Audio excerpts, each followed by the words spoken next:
महाराष्ट्राचे उपमुख्यमंत्री अजित पवार यांच्या अचानक झालेल्या निधनाने संपूर्ण महाराष्ट्र अजूनही शोकसागरात आहे।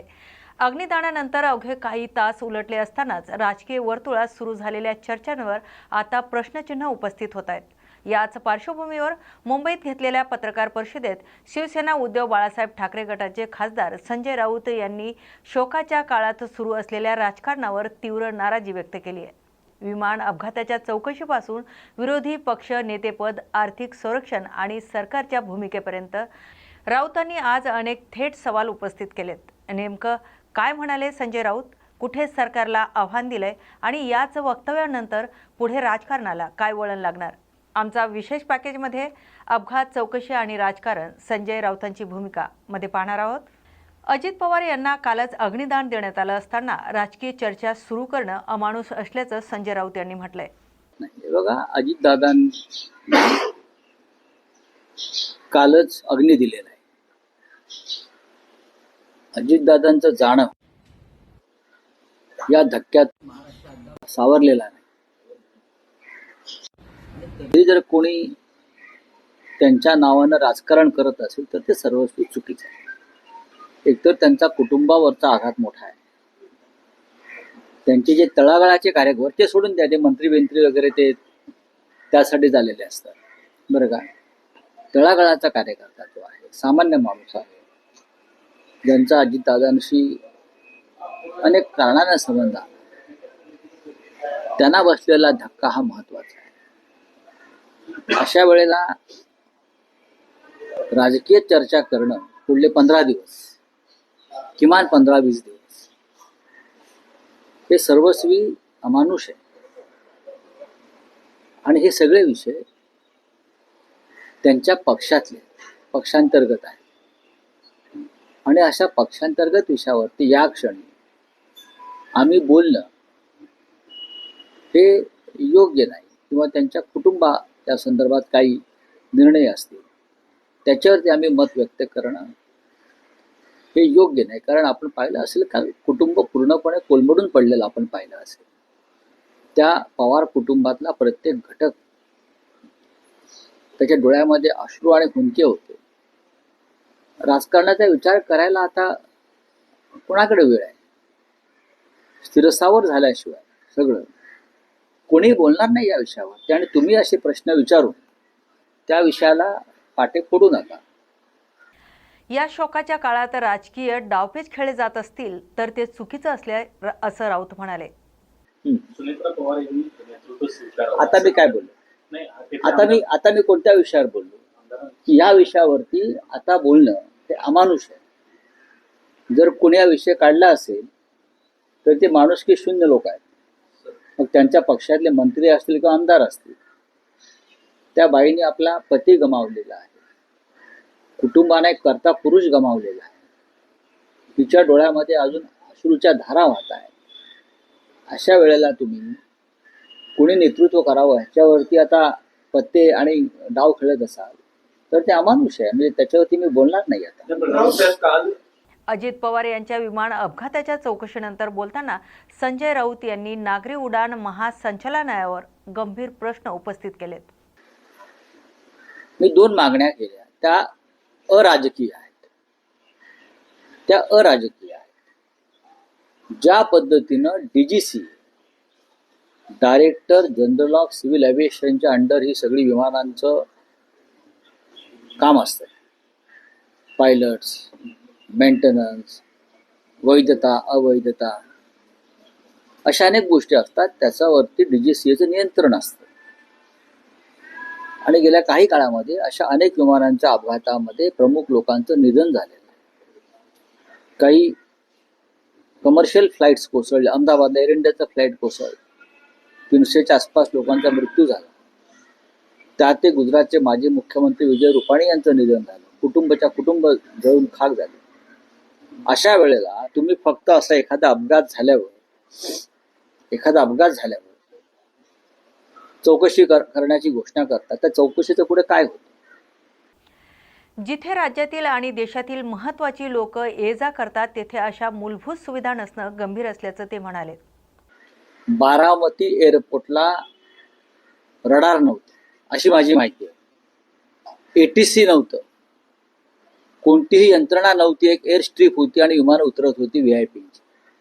हे जर खरं असेल तर त्याला जबाबदार DGC आहे. ATCची यंत्रणा नाही, रडारची यंत्रणा नाही, खाली बारामतीच्या विमानतळावर पुरेसा स्टाफ नाही आणि त्या विमानतळावरती अनेक महत्वाचे लोक उतरत आहेत, अगदी गौतम अडाणी पासून ते अजितदादा पवार आणि शरद पवार साहेबांपर्यंत. मग अशा अपघाताला जबाबदार कोण? मग अशा अपघातांची सगळ्यात चौकशी होणं गरजेचं आहे ना. आम्ही महाराष्ट्राचा एक महत्वाचा माणूस त्यात गमावलेला आहे, अजित पवारांसारखा. त्याची जबाबदारी DGCAला घ्यावी लागेल. अशा प्रकारचे एअर स्ट्रीप किंवा विमानतळ तुम्ही चालू कशी देता? वैमानिक आकाशामध्ये घिरट्या मारत होता विमान घेऊन आणि त्याला उतरण्याची संधी मिळत नव्हती आणि तरी त्याने विमान लँड केलं. त्याला कोणी संदेश दिलाय का लँड करा म्हणून? व्हिजिबिलिटी नाही म्हणतायत, ATCची यंत्रणा नाही आहे तिकडे. पहा ना जाऊन तुम्ही, ATCची यंत्रणा नाही, रडार व्यवस्था नाही. ज्या ज्या गोष्टी विमान संचलनासाठी आवश्यक असतात त्या बारामती विमानतळावर नसतील किंवा महाराष्ट्रामध्ये देशामध्ये अन्य विमानतळावर नसतील तर DGCA काय करताय? हा प्रश्न उपस्थित कोणाच्या मनात का होऊ नये? व्हायलाच पाहिजे ना. अंकुश काकडे प्रकरणावर सध्या चर्चा टाळत भाजपच्या भूमिकेवर मात्र राऊत यांनी प्रश्नचिन्ह उपस्थित केलेत. अजितदादांच्या बद्दलच्या आठवणी अनेक नेत्यांनी मांडल्या. त्यातली एक महत्वाची आठवण पुण्यातील स्थानिक नेते अंकुश काकडे यांनी व्यक्त केली. त्यांनी सांगितलं की त्यांना अजितदादांनी सांगितलं होतं की आपण शरद पवारांच्या जवळच्या आहात, आपण श्रीनिवास पाटील, विठ्ठल अशी व्यक्ती, तर तुम्ही शरद पवार साहेबांना सांगा की दोन्ही राष्ट्रवादींचं एकत्रीकरण व्हायला पाहिजे. अजितदादांची इच्छा होती. या विषयावरती त्याला प्रतिसाद मी मगाशी म्हणालो की या विषयावरती आता चर्चा करणे योग्य नाही. आत्ता याला काही काळ जावं लागेल. या अनेक विषयात माझ्याकडे सुद्धा माहिती आहे आणि मी याच्यावरती भाष्य केलेलं आहे. माननीय शरद पवार साहेबांशी सुद्धा किंवा सुप्रियाताईंशी याच्यावरती आमची अनेकदा चर्चा झालेली आहे. पण आत्ता त्याच्यावरती चर्चा करण्याची ही वेळ नाही. वेळ द्यावा लागेल, थांबावं लागेल. राजकारण कोणासाठी थांबत नाही हे जर खरं असलं तरी झालेला आघात हा असह्य आहे. श्रद्धांजली देणं कौतुकास्पद असलं तरी आरोप मागे घेणं हीच खरी श्रद्धांजली ठरेल असा टोला त्यांनी लगावलाय. अजितदादा पवार यांना भारतीय जनता पक्षाकडून, नेत्यांकडून, सगळ्यात ते सर्वपक्षीय सर्वमान्य नेते होते, श्रद्धांजली वाहिली जाते. अजित पवारांना श्रद्धांजली वाहण्यासाठी पान जाहिराती दिल्या एका दुसऱ्या पक्षानं, सरकारनं नाही तर भाजपनं. हे कौतुकास्पद आहे की आपल्या एका आघाडीतल्या सहकार्यासाठी अशा प्रकारे श्रद्धांजली वाहणं महाराष्ट्रभरात हे कौतुकास्पद आहे. पण याच भारतीय जनता पक्षानं दादांवरती 70,000 कोटीचा सिंचन घोटाळ्याचा आरोप केला आणि त्यातलं काहीच ते सिद्ध करू शकले नाहीत. तो सगळा आरोप प्रधानमंत्र्यांनी केला, भाजपने केला, देवेंद्र फडणवीस यांनी केला. माझी अशी विनंती आहे, मी मागणी मांडली, माझी विनंती आहे, दादांवर जर खरोखर आपलं प्रेम असेल भाजपचं, जे आपण जाहिराती दिल्या, तर दादांवरील जे आरोप आपण भाजपने केले, प्रधानमंत्र्यांनी केले, ते आरोप तुम्ही मागे घ्या. तीच त्यांना खरी श्रद्धांजली ठरेल. ती अराजकीय मागणी आहे, यात राजकारण नाही. हे आमचं दादांवरचं प्रेम आहे. आम्ही सुद्धा तडफडलो की दादांवरती अशा आरोप करून तुम्ही काय मिळवलं. बरं, असे आरोप ते भुजबळांवरती केले, भुजबळ निर्दोष सुटले. प्रफुल्ल पटेलवरती केले, आमच्या पटेलांवर केले, ते निर्दोष सुटले. सगळ्यांवरती आरोप करून निर्दोष सुटले. आमच्यावरती आरोप केले, आम्ही तुरुंगात गेलो. उद्या भविष्यामध्ये कोर्ट आम्हालाही सोडेल. पण अजितदादा आपल्यात नाहीये. नुसता श्रद्धांजली आणि जयंत्यांच्या वेळेला श्रद्धांजली वाहू नका. त्यांच्यावर जे तुम्ही आरोप केले होते 70,000 कोटी, खळबळजनक आरोप प्रधानमंत्र्यांनी केला, देवेंद्रजींनी केला, ते आरोप तुम्ही आता विनाट मागे घेतले पाहिजे की आरोप खोटे होते. तीच अजितदादांना खरी श्रद्धांजली ठरेल. यात मी काही चुकीचं बोलत नाही. यात राजकारण नाही. कसलं कोर्ट बिर्ट, कुठली केस आहे कोर्टामध्ये? कुठले केस आहे कोर्टामध्ये सांगा ना. मागे घ्या, सरकारने टाकली असेल ना. आरोपच खोटा आहे. त्यांच्यावरचे आरोप खोटे असल्यामुळेच तुम्ही त्यांना मिनिस्ट्रीमध्ये, कॅबिनेटमध्ये घेतलेत ना. त्यांच्यावरचे आरोप हे बकवास, खोटे, बनावट असल्यामुळे त्यांना तुम्ही तुमच्या मंत्रिमंडळात घेऊन माझे जवळचा मित्र, सहकारी, खंदा सहकारी वगैरे आता जे म्हणताय ते कशा करता? किंवा प्रधानमंत्र्यांनी श्रद्धांजली वाहिली, उत्कृष्ट प्रशासक, पारदर्शक राजकारणी वगैरे वगैरे, आणि गृहमंत्र्यांना खास सरकारतर्फे पाठवलं ना त्यांना श्रद्धांजली वाहायला, किंवा भाजपचे अध्यक्ष आले नितीन नवीन, याचा अर्थ ते निर्दोष आहेत म्हणून तुम्ही आला. मग अशा निर्दोष व्यक्तीवरती केलेले आरोप मागे घेणं ही त्यांना खरी श्रद्धांजली. चंद्रपूरमधील राजकीय घडामोडी आणि सामनातील बातमीवरही संजय राऊत यांनी सरकारवर सडकून टीका केली आहे. बोला. चंद्रपूरच्या 3 नगरसेवकांचा अपहरणाचा प्रयत्न हा सह्याद्री आपल्या समृद्धी हायवेवर झाला पाहिजे. मारण्याची धमकी देखील दिली गेली. ते चंद्रपूरचं राजकारण आणि चंद्रपूरचं कशाला, महाराष्ट्राचंच राजकारण या पद्धतीने चाललेलं आहे. अद्याप मुंबईचा महापौर निवडला जात नाही. का निवडला जात नाही? तारखा पुढे पुढे जात आहेत. आता अजितदादांच्या जाण्याच्या निमित्तानं काही करतात, दादा गेले, अमुक गेले, हे सगळं बकवास आहे. यांच्यामध्ये अजून मतभिन्नता आहे. समित्यांचं वाटपाची चर्चा अडकलेली आहे. कोणी कोणत्या समित्या घ्याव्यात बरं का, त्याच्यावरून त्यांच्यामध्ये एकमत होत नाही, म्हणून ते महापौर पदाची निवडणूक पुढे ढकलत आहेत. लक्षात घ्या, हे असं राजकारण आहे महाराष्ट्रामध्ये. निवडणूक घ्या ना महापौर पदाची. नगरसेवक निवडून आलेले आहेत, त्यांना सभागृहात येऊ द्या, त्यांचा कार्यकाळ सुरू होऊ द्या. पण तुम्ही अजूनही थांबलेला आहात, कारण भाजपा आणि शिंदे गटामध्ये महापालिकेतले सत्तेचं वाटप हे अडकून पडले आहे. प्रजासत्ताक दिनाच्या सोहळ्यातील प्रोटोकॉलवरून विरोधी पक्षांच्या सन्मानाचा मुद्दा राऊत यांनी उपस्थित केलाय.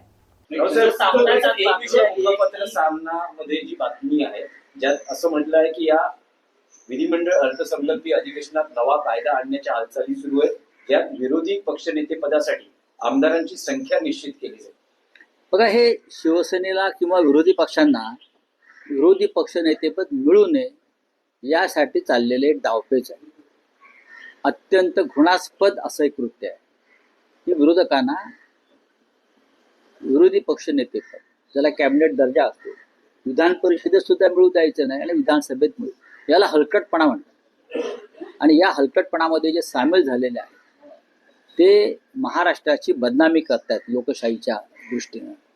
देवेंद्र फडणवीस असतील, पण ते अर्थात मोदींचे चेले आहेत, अमित शहाचे चेले आहेत, त्यांच्याकडनं काय अपेक्षा करणार तुम्ही? ज्या प्रजासत्ताक दिनाच्या सोहळ्यामध्ये ज्या सरकारनं विरोधी पक्षनेते राहुल गांधी आणि मल्लिकार्जुन खरगे यांना मागच्या रांगेत नेऊन बसवलं, त्यांच्याकडून तुम्ही विरोधी पक्षाचा सन्मान राहील ही काय अपेक्षा करताय? राज्याच्या आर्थिक स्थितीवर भाष्य करताना सरकारच्या दाव्यांवर संजय राऊत यांनी प्रश्न उपस्थित केलेत.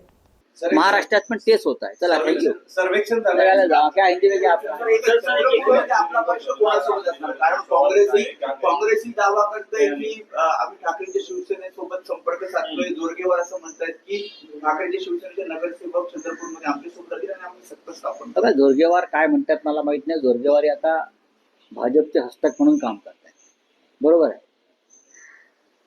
पण मी इतकंच सांगेन,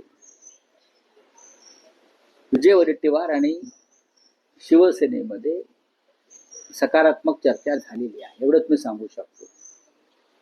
भारतीय जनता पक्षाबरोबर जाण्यासंदर्भात जर भारतीय जनता पक्ष म्हणत असेल तसं, तर ते हवेत तीर मारतात. या क्षणी भारतीय जनता पक्षाबरोबर आमची कोणतीही चर्चा अद्याप झालेली नाही.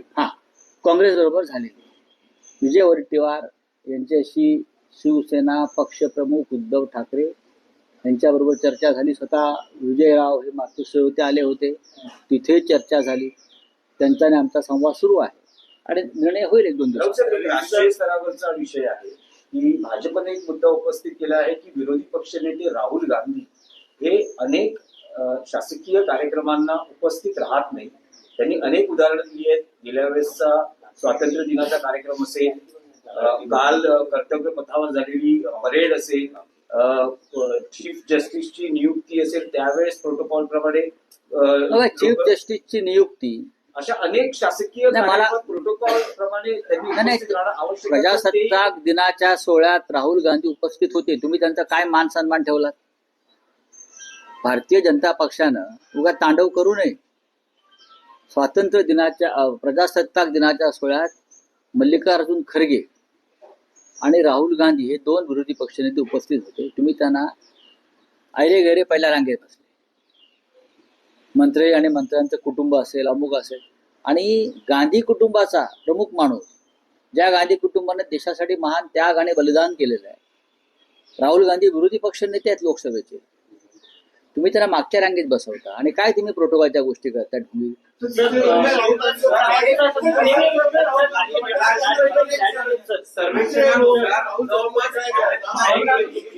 $2.25 लाख कोटी रुपयाचा अतिरिक्त बोजा राज्याच्या तिजोरीवर पडतोय आणि सगळ्यात महत्वाचं राज्याच्या गुंतवणुकीवर देखील त्याचा परिणाम पडतो. त्या प्रकारे एक सर्वेक्षण झालंय आणि हे मदत तुम्ही महिलांना जे देत आहेत लाडकी बहीण. आणि आता मला अडचण वाटत नाही. आपले मुख्यमंत्री देवेंद्र फडणवीस हे 36 लाख कोटी घेऊन डावसवरून आलेले आहेत. 36 लाख कोटी रुपये घेऊन आले आहेत आणि मंत्रालयामध्ये 36 लाख कोटी मोजण्याचं काम सुरू आहे 6व्या माळ्यावर. बरं का? ते आता रिझर्व्ह बँकेत भरले जातील आणि मग सगळं आबादी आबाद आहे. नाही, पण तुम्हाला असं वाटतंय का की आता लाडकी बहीण बघा- गुंडाळण्यात येईल? बघा, याची process सुरू महाराष्ट्राची आर्थिक परिस्थिती अत्यंत ढासळलेली आहे, अत्यंत कोसळली आहे, जमीनदोस्त झालेली आहे. आणि लोकप्रिय योजनांच्या नावाखाली राजकीय स्वार्थ साधण्यासाठी सरकारी तिजोरीची लूट महाराष्ट्राचं अर्थव्यवस्था रसा तळाला घेऊन जात आहे. एवढंच मी सांगेन.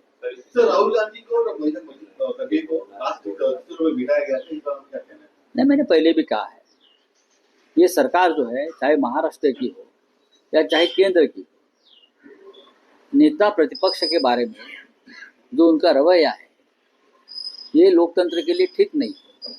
राहुल गांधी जी, मल्लिकार्जुन खड़गे जी, ये लीडर ऑफ अपोजिशन है लोकसभा में, राज्यसभा में, बहुत सीनियर नेता है और प्रोटोकॉल के अनुसार दोनों विरोधी पक्ष नेता प्रतिपक्ष को सम्मान के साथ वहाँ उनकी जगह देनी चाहिए। लेकिन मैंने देखा है कि फर्स्ट रो सेकंड रो में ऐसे लोग बैठे थे जिनका कोई प्रोटोकॉल से संबंध नहीं है, और राहुल जी और खड़गे साहब पीछे बैठे हैं। ये दिखने में बहुत ही विदारक चित्र था लोकतंत्र के लिए, प्रोटोकॉल के लिए।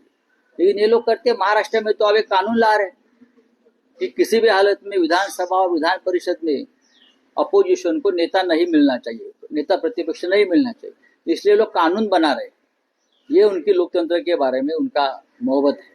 सर, बारामती एयरपोर्ट पे सुविधा नहीं है, फिर भी वीआईपी वहाँ पे उतरते हैं, किस तरह से सर? देखिए, मैंने पहले भी कहा है कि इस एक्सीडेंट की जांच होनी चाहिए। मैं पॉलिटिकल बात नहीं कर रहा हूँ, लेकिन जो खराबी, टेक्निकल खराबी वहाँ हमको दिखती है, उसमें एटीसी नहीं है वहाँ, रडार नहीं है वहाँ, स्टाफ नहीं है वहाँ, और बड़े बड़े वीआईपी के फ्लाइट वहाँ लैंड होते हैं, चाहे गौतम अडानी हो, अजित पवार हो, शरद पवार साहब हो, बड़े बड़े नेता आते हैं वहाँ और फ्लाइट लैंड हो जाते हैं। डीजीसीए क्या सो रहा था क्या? अब अजित पवार जाने के बाद सब जाग गए हैं। हाँ, ऐसे देश में, हमारे महाराष्ट्र में और देश में ऐसे बहुत से एयरपोर्ट है, बना के रखें, लेकिन कोई यंत्रणा नहीं है, सिस्टम नहीं है। हाँ, कोई टेक्निकल फैसिलिटी नहीं है, रडार नहीं है, टावर्स नहीं है, एटीसी नहीं है, और विमान उतर रहे हैं, टेक ऑफ हो रहा है। अजित पवार को हमने इस वजह से खोया है। सर, अच्छी बात।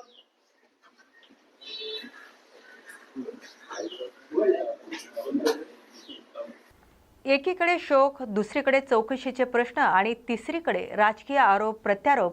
संजय राऊत यांच्या या पत्रकार परिषदेनंतर सरकार यावर काय भूमिका घेतं, याकडे आता संपूर्ण महाराष्ट्राचं लक्ष लागलंय।